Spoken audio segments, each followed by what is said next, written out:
Welcome to another episode of the Testing Peers. This time we've gone rogue. We have brought with us some very delighted and delightful people who are going to join us. But before I introduce those lovely people, we have Russell Craxford with us. Hello. Then, quickly, if you were there at PeersCon 26, you'll already know who these folks are. And if you read the show notes too, also awesome source. So, without further ado, this is the PeersCon 27 programme chairs. Firstly, Veerle Verhagen. Hello. And then Callum Akehurst-Ryan. Greetings. If I already forgot to introduce myself as Chris Armstrong, that's me. Hi, nice to see you. Welcome to this episode. We will be diving more into PeersCon 27 goodness. However, as is Testing Peers podcast tradition, we have a little bit of banter, and that's coming from Veerle today. Yes, that is coming from me. All right. So if you heard the other episode that I was a guest on, you'll know that I have weird ass dreams, and I tend to dream about weird vehicles a lot. So quite recently, I had a dream that I was zooming around Bratislava. I have never been to Bratislava. I was zooming around Bratislava on a motorized bar stool, having the absolute time of my life. I was going on like the cycle paths, and then at some point I got to like an intersection and I took the bar stool onto the tramway and I just kept going, and I was having so much fun. Like I was overtaking bicycles. So I would like each of you to dream up the ideal vehicle for you. For me, I enjoy hanging out at the bar a wee bit, having a little drinky. I enjoy zooming about the city. What's your ideal vehicle? Go mad. Well, you've stolen what I would have gone for, which is a bar stool. So mine's going to be an armchair, a lazy armchair, so that you can put the feet up, etc. if you want, and just drive around town, chilled with that. Obviously, a beer can holder built into it. That also sounds That's what really I would good. want. Yeah, it was either that or a motorized shed. So Sounds like a Top Gear episode, doesn't it? I mean, my dream car is the DeLorean from Back to the Future. Probably the flying version, although that, whatever. I did just actually, you reminded me, Russell, with your point. I just finished watching Last One Laughing, where they end up having a footstool that was motorized that they could drive around in the middle of the lounge area. That was quite fun. But yeah, I mean, a time machine. I've got 3 hand-drawn paintings of the 3 DeLoreans, and a delightful mug that, listener, you can't listen to or see. Even you can listen to as much as you like. I'll vouch for it. It's really there. I'll vouch for the sound of it. It sounds spectacular. Vroom. That's the sound. Callum, what about you? As a Londoner, I'm loath to suggest anything other than the tube because I think I get run out of town if I don't say that. Is that a thing? Are you so defensive about the tube? We have to be. It's all we've got. Because they can't walk.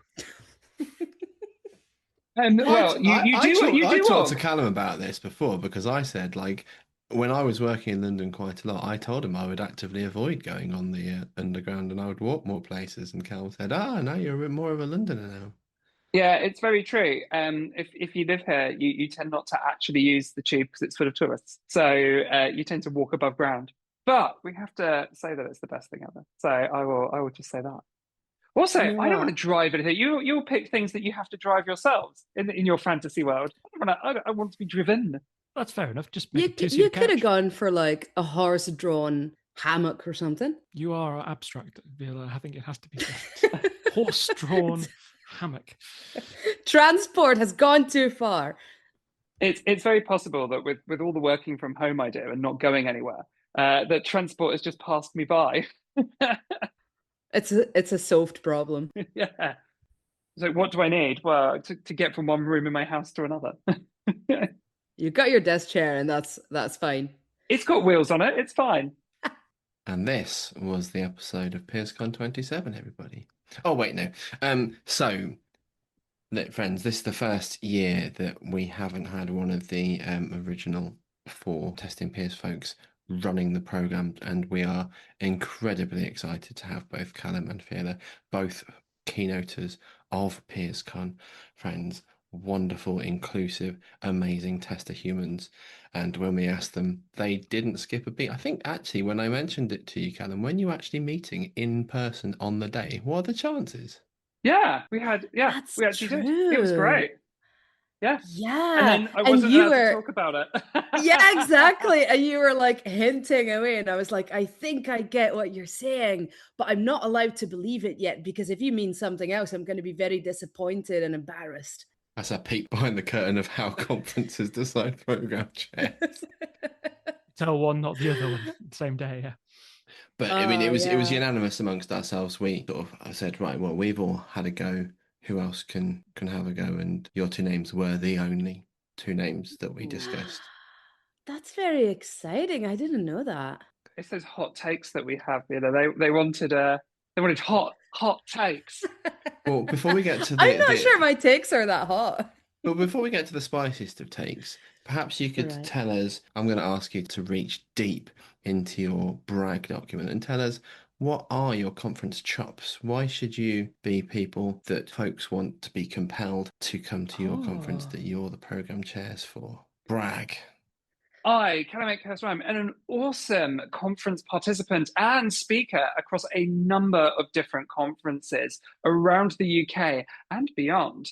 So not only did I headline PeersCon last year, which is this year, with my hot take talk, You're Not Ready for QE, I also was on the stage in the other room of PeersCon 24, I think it was. Yes, it was, with the inestimable Christopher Armstrong talking about strategy. And ever since then, I've also been creating the materials for PeersCon. I've been embedded in PeersCon for the last 3 years very strongly. So I would say that I've lived and breathed it. So I know the punk energy, I know the vibes that come along. But not only that, I've been pretty much a very vocal advocate of quality, of testing online, in conferences. I'm a very confident speaker. I'm a dungeon master, for heaven's sakes. So I'm somebody who knows a good talk when I hear it. Or when I read an abstract about it, because I have been a reviewer of many an abstract over these last 3 years. So hopefully for you, dear listeners, dear potential attendees of PeersCon 27, I'm an exciting person with a lot of thoughts that can craft a narrative, can craft a panel of speakers that really speak to you and what you need from a practical standpoint, solving problems, actually getting solutions to the testing issues, to the quality issues that really matter to you. I've been speaking not only to testers, but to engineers, CTOs, engineering managers. So I have a good, well-rounded view of the quality space and the types of things that we as a community need to be putting out there to help solve that testing problem. That was my pitch. I think I should have gone first, because there's no way I'm gonna top that, Just obviously. Ditto. Apart from you didn't do the marketing, but you know. Well, no, I guess mine is a lot more boring and more business-like, but I've been an international speaker for a few years. I'm keynoting for the third time this year. And apart from that, I've actually also done quite a lot of reviewing, and I've been on a couple of program committees before. So I've done a lot of reviewing for conferences that I spoke at before. I've been on the program committee for a smaller Dutch conference for a couple of years now. That one is that's quite a cool story, because I was asked there specifically because the organizer ran their first edition and then got some feedback that basically said your lineup is not diverse at all. And like in the year of the Lord 2024, you can't be doing that anymore. So he got me and a couple of other people involved with the explicit request of, can you help me diversify our lineup? And so, yeah, I guess that's my street cred. Basically, experience in selecting good talks, in working out a balanced lineup for a conference. Well, I'm not one of the chairs, so I can't. So this is obviously an opportunity. Have either of you had much time thinking about kind of the theme, the direction you want to take this in? I think you gave us some early ideas, 2026 at PeersCon. I think if you were present, you got a hint to where you were thinking. So where has that journey gone since then? What is kind of the high level idea? And then we'll delve into a little bit of the detail maybe in a second. So before anything else, if you ask us, have we been thinking about it? It's all we think about. We think about this so much and we chat about it all the time.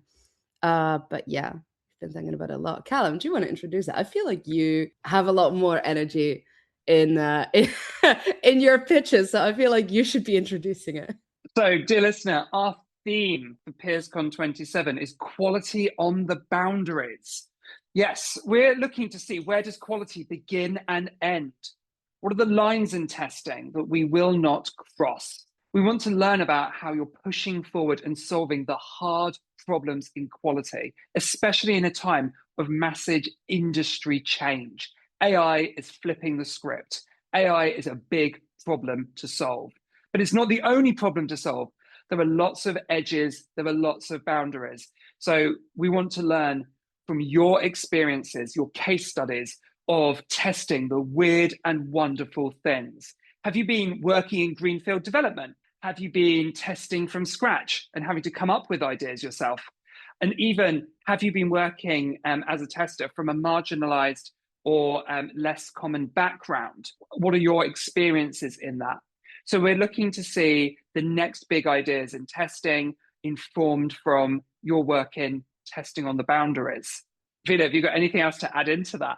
I would even go as far, like, I love all of this, and I think this is exactly how I imagined it as well. And then I would add one more thing, and I would even say, like, have you hit a boundary? Like, have you come somewhere where testing or where your profession could not solve the problem? What boundaries have you hit? What limits will you not cross? Have you been put in a position where you maybe ended up at one of your own possibly moral boundaries and you were like, I'm not going there?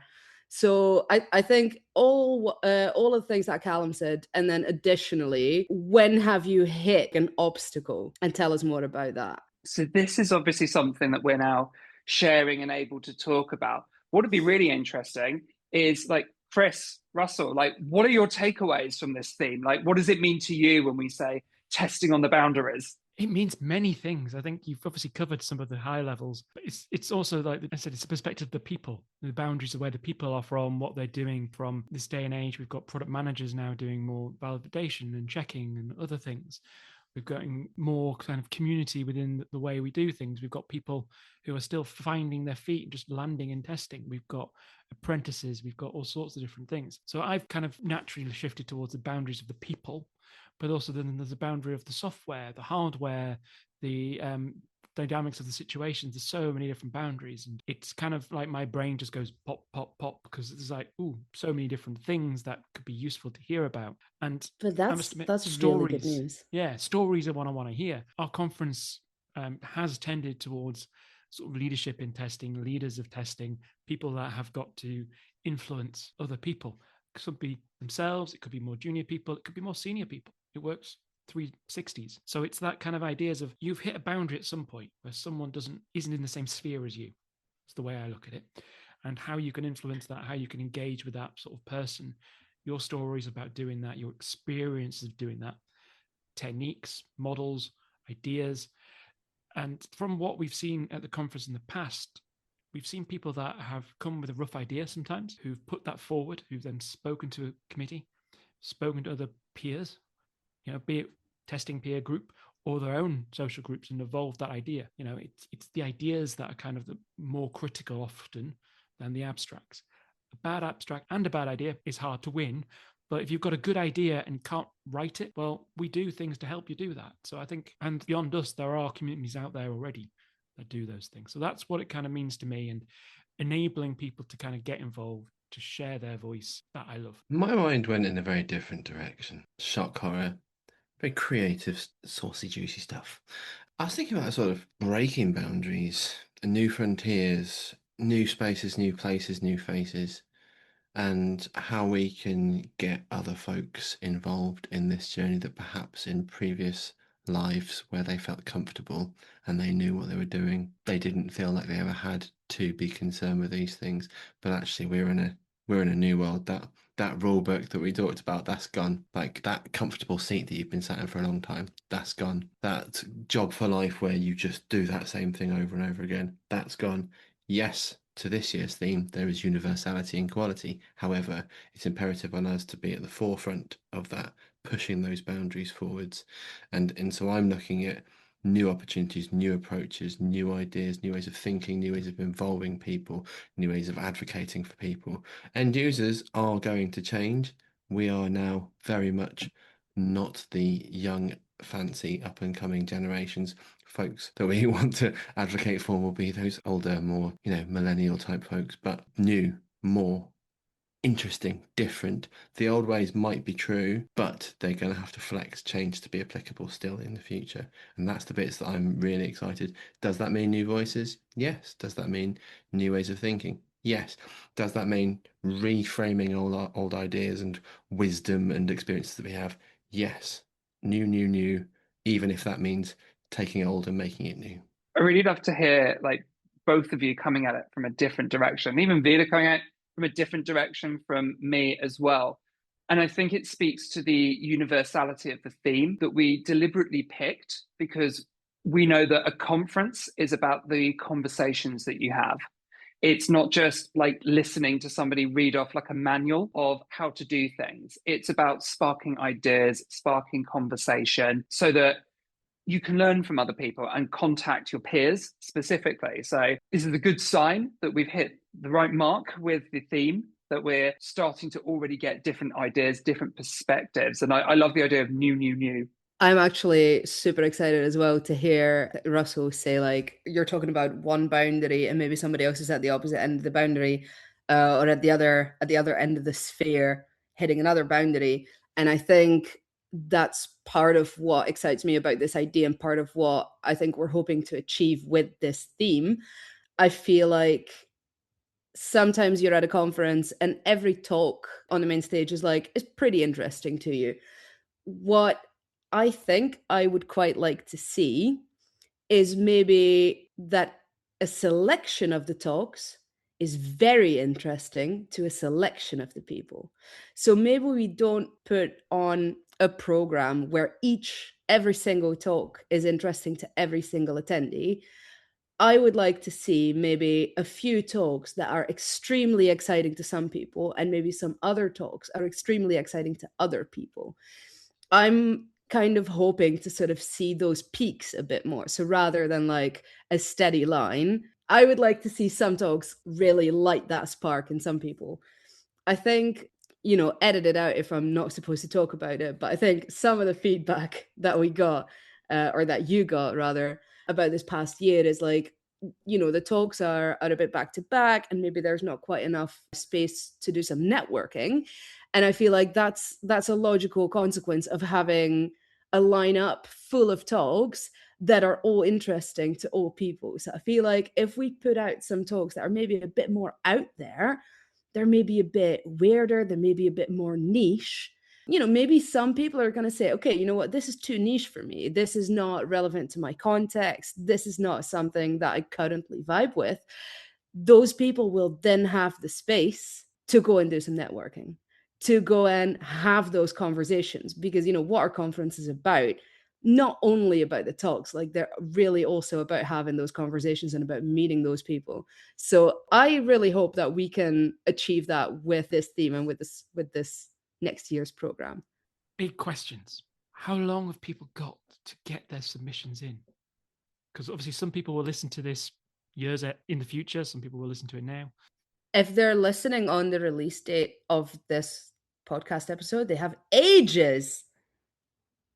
So the call for papers goes out on the 29th of April 2026, and we'll be closing those at the end of July. So you'll have May, June and July to get your papers in order. That 3 months gives us enough time to have people think about the theme, think about what they want to talk about, and even reach out to peers if they want help in crafting abstracts. We know that abstract writing is not taught, that it is difficult, that it is something that people sometimes struggle with. We want to help you, especially if you're a first-time speaker, especially if you're somebody whose voice needs to be heard. We want to help you. So definitely take that time, use that time to reach out. Don't leave it until the last minute, so that we can get your best ideas out there and help you get on that stage. Because here's the little dark secret. Like, the same people keep getting talks at conferences because they're good at writing abstracts. They've got good practice at it. So let's use our knowledge of what a good abstract looks like, what we're looking for when it comes to reviewing those abstracts, to help you get that talk out there and give you the best chance to be put on the stage. Am I right? Definitely all of that.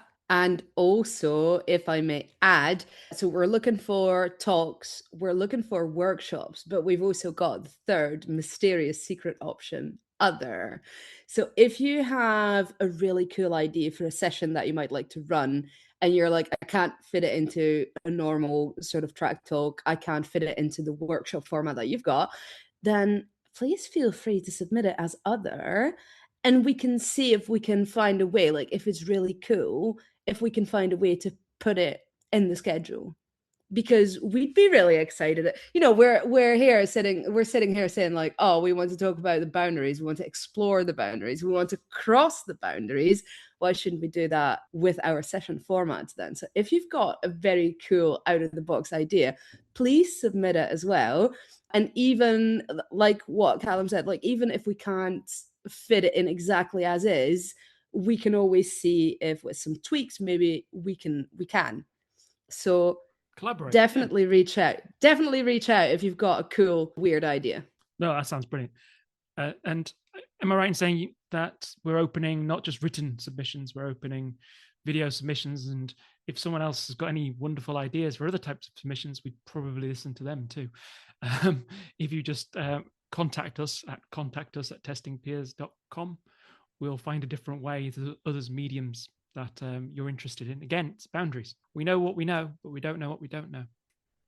Just when it comes to submitting your abstract, it's probably really helpful to get an understanding of what it is that we want to see and what it is that is going to have less of a chance of getting through. So just speaking about what we would like to see, we want to hear your experiences. We want to hear your concrete tips for how you've navigated through the boundaries, through the strange, through the diverse, with what worked and what didn't. So that could be like what tools and techniques you used, what was the obscure testing domains that you have experience in, how you brought your whole self into those quality conversations. And as Peter said, like where you hit limits, where you wouldn't cross, where those boundaries were. And then when it comes to things that we're probably less likely to pick, honestly, things that don't have any relation to the conference theme. So if your stuff is the weird and the wacky and the wonderful, like Peter said, help us to understand your vision for how this meets our theme as well, how it's cohesive. If you're just firing and forgetting talks that you've sent everywhere without anything sort of plan to try and tie it to our theme, you're probably not going to get through. Likewise, if you're talking about the basics of testing, the same sorts of things, like just a topic from the top of my head, why do you call it manual testing? There's no manuals involved. We probably aren't going to pick that because it's been done to death. And likewise, we're not just going to pick AI talks just because they're the new shiny thing.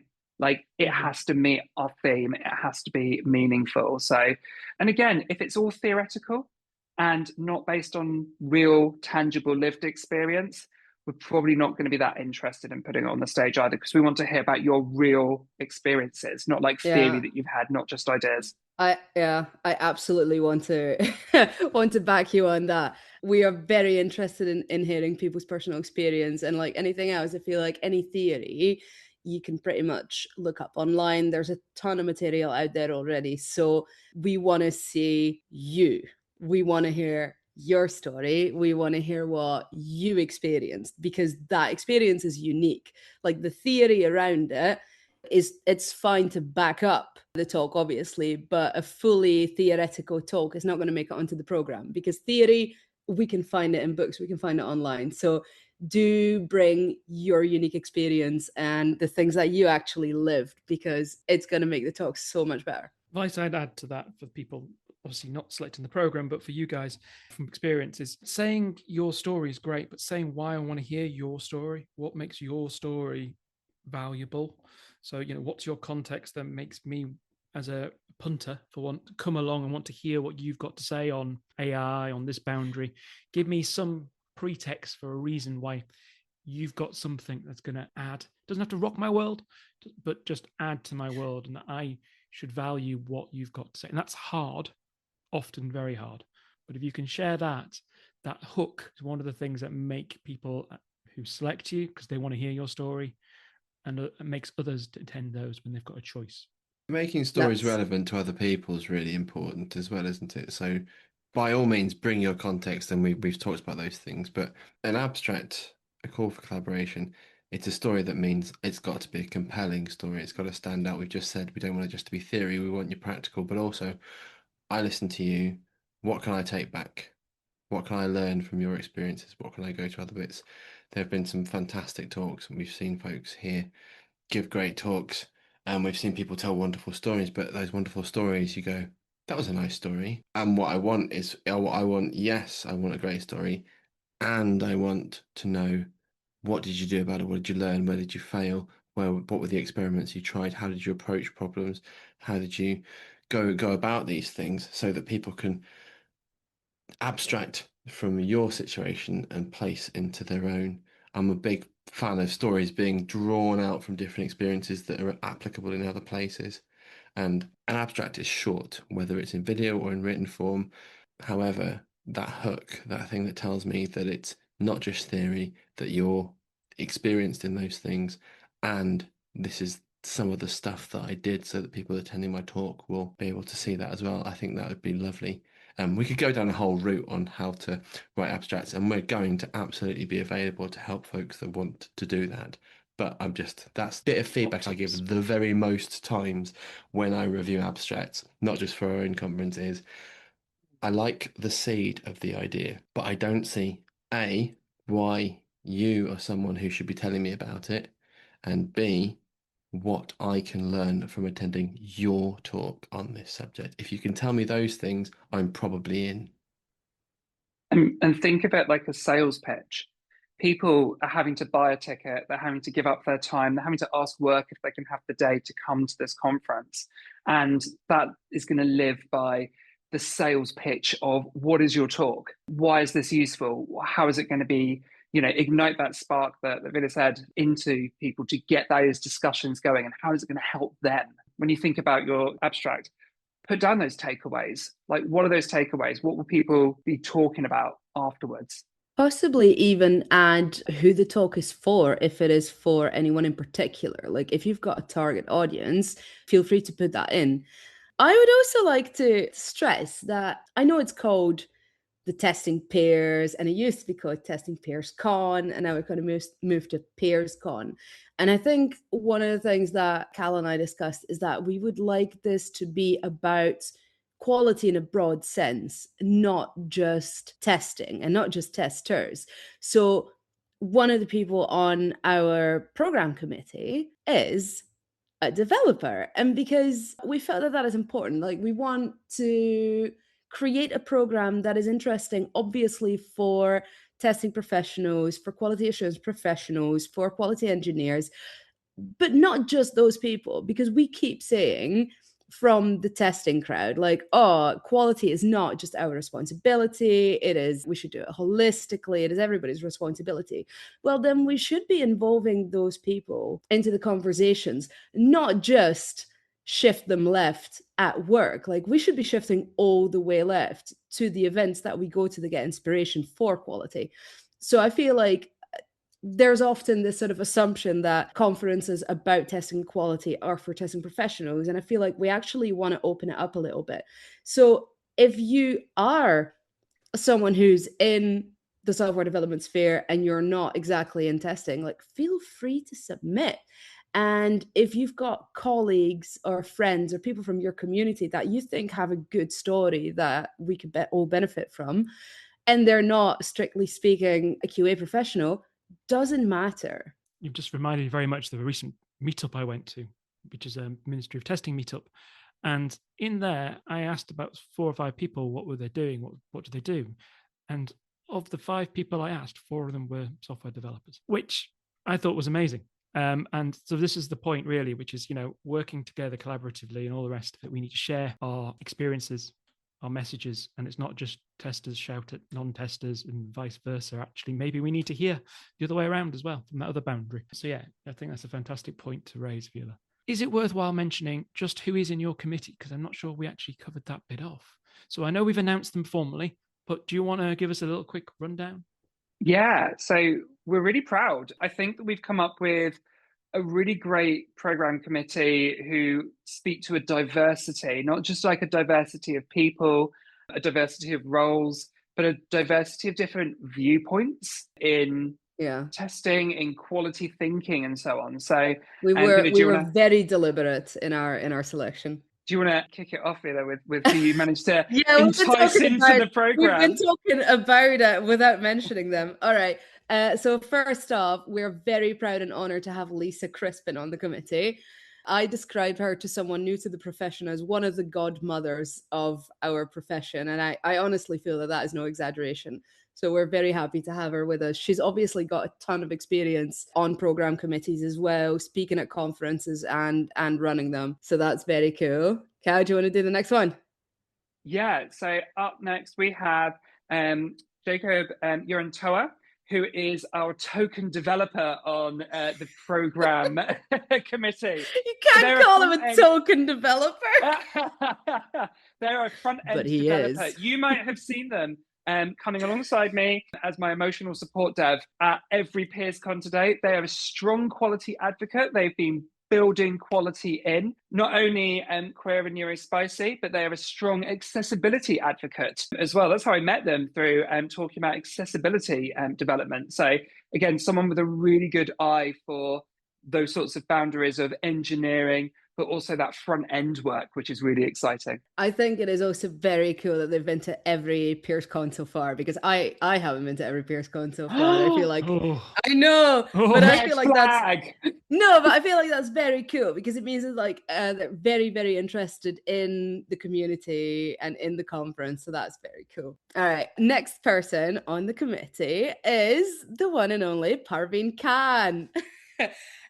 Super excited to have her. She's obviously also a previous PeersCon keynote speaker. She was on this year together with Suman Bala. Well, she wasn't on together with you, was she, Cal?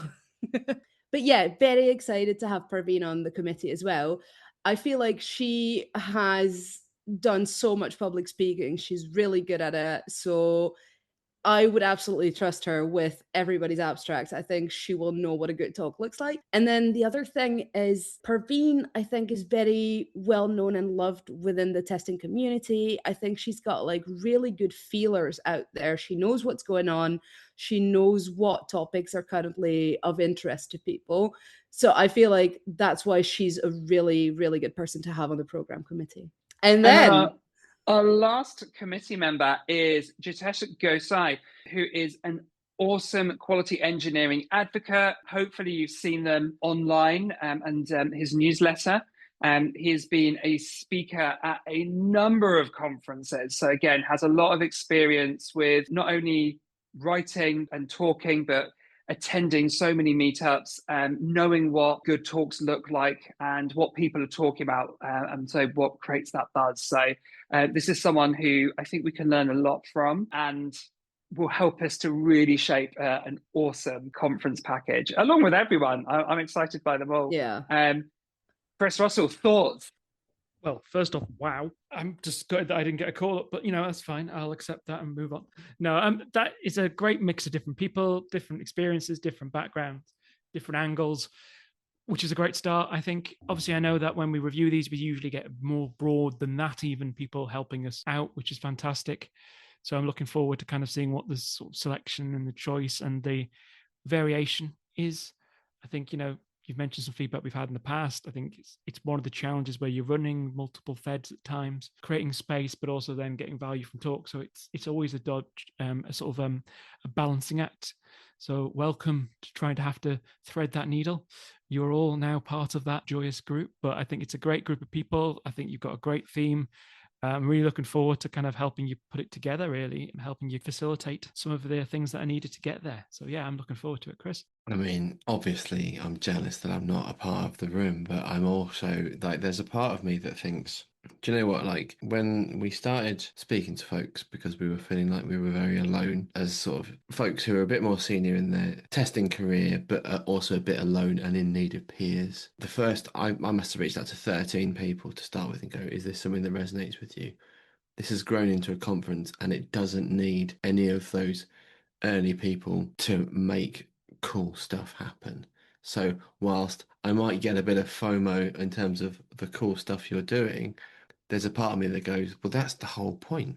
a healthy thing that's on the right track doesn't require one or two people to keep that thing going. It resonates with folks, and people can see there is a need for this sort of thing in the world. And there are so many cool people that I don't know. Amazing to think that could be possible. People that you know that can challenge you, that can push your boundaries, that can go farther beyond anything that we could do, even just the four of us, right? That's amazing, because our industry can't be pulled forwards by a handful of people. We need to include more people. We need to have those great ideas. And, testing is strengthened by different perspectives, different angles, different biases, different things that excite us and have those different passions. So to see more new and exciting people on this program, I am absolutely warm in my tum-tum about all of that sort of stuff. So thank you so much for doing that. Really, honestly, it's the best thing ever. I'll be stressed running around on the day anyway, because that is what I do at conferences mostly. I don't sit And still. we wouldn't have it any other way. But Makes me feel at home.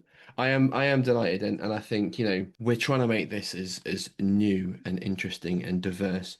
We are open to new ideas. We do invite people to challenge us, to give us actionable feedback on things. We already have a broad range of folks that are going to be available to review your work and be available to help you. And we're really just excited to see it. I think we haven't mentioned here kind of, Veerle did a really good job, actually. I'm not trying to put you on the spot right now, but of telling folks why this is a conference you should attend. And one of those reasons was, hey, conference attendance is really expensive these days. This is a low cost event put on by the community for the community, to be accessibly priced, to give you top quality speakers, coverage, actionable things that you can take back to your workplace without your employer necessarily even having to pay for you to attend, that sort of thing. And I think that sort of thing is really important, because we know L&D budgets are being squeezed. We know that folks find a lot of events just prohibitively expensive to attend. And the whole point of this thing is to give people the chance to actually be a part of it. Something that's it's really key as well with the way that the industry is moving. More and more, as quality professionals, as engineering professionals, we're going to become more isolated.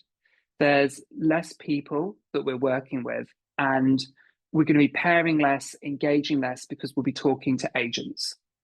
So events like PeersCon are important to share new ideas, to be challenged on ideas, and not just have agents come back and go, hey, what a great idea. Let me do that for you.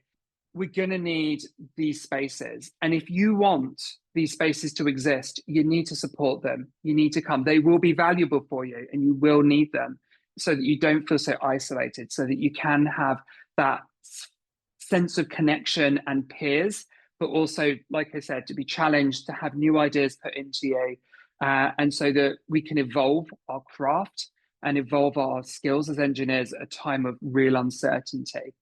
If you don't come to it, if you don't support it, these things go away. So don't let that happen. Be a part of it. And honestly, supporting can really just mean as much as buying a ticket and showing up. Obviously, we've got or we need volunteers. Obviously, we need people to send in their abstracts. We'll need the sponsors, obviously, but even just being at the event is also supporting it, because there's no event without attendees. Like, there's no conversations without people to have conversations with. So honestly, just buying the ticket and showing up, that's just perfect. That's the support that we're looking for, really. On that note, you know how I said earlier, like, we don't want to be a conference just for testers or just for QA people. We would like to get more people involved in the conversation about quality. So I feel like if you want to go that little step further, if you feel like, right, I've got my ticket, but now I want to support the conference more, invite someone to come with you. Like, maybe ask a colleague, ask someone on your team, ask a person that you know, ask someone who's in the industry, but maybe doesn't know PeersCon yet, maybe hasn't been there yet, and see if you can convince them to come along with you. We would honestly really like it if we got a bunch more people showing up next year. So if you can convince even just one friend to come with you, that would be amazing. And submit. Listen to us now. Also Get submit. excited for the theme. Submit your talks. We want to hear from you. We want to know what you're going to talk at PeersCon 27 about. And if you don't know how to write an abstract, please reach out. Reach out to the peers. Reach out to us. We're really easy to find. You're going to be sick of seeing all the marketing we're putting out there. Reach out. Let us help you get those talks in place. We want to help you. So please submit. It's going to be awesome. It gets so much out there that is good. Well, wow. The pair of you have just summed it up, so I don't need to do any final thoughts. Thank you very much, Veerle, Callum, Chris. It's fantastic to hear, obviously, the ideas that you've got planned, what you're looking to achieve, who you're looking to reach out to, how you want them to bring a friend, be it a dev or anyone else under the sun. So it's fantastic to do these things. You have mentioned yet, reach out to us. You can find us at LinkedIn. You'll find loads of information, even the events on there as well. Also, there's a website for the event itself, testingpeerscon.com, and peerscon.com also redirects. So reach out there, and you can email us at contact@testingpeers.com. So there are lots of ways to get out there to us, to speak to us, to find out more. Obviously, the website for the event will have some more forms and some other things to submit your talks and ideas and videos and anything else you can come up with. But please, don't be a stranger. If you've got ideas, we're trying to test the boundaries here. So, reach out to us and tell us what we could have done differently or better or anything else as we go. And we'll always look to continuous improvement and trying to kind of see what we can do. So we are here. We're your peers. That's the whole point. So thank you very much for joining us. I hope this was useful for you wishing to submit. Speak to you again soon.